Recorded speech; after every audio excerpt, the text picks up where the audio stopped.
Vsi za enega in ena za 10.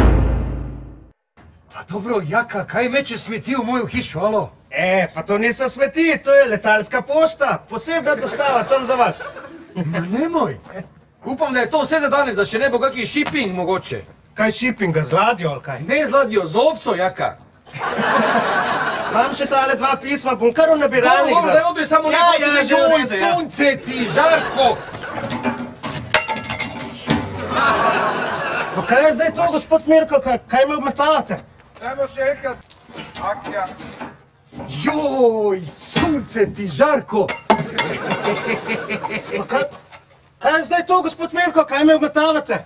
Nič jaz tebe ne obmetavam, Jaka, jaz sem ti samo odal ekspres paket za zračno pošto. Ajde, nosi zdaj to. Zračna pošta, Ti si zdaj od bojke šel, a? Še enkrat, probi ga zadeti. Ja, vse ga probavam. Ajde, akcija. Zračna pošta, a? Jo, vidi ti njega. Dajmo še enkrat in akcija. Zračna pošta, a?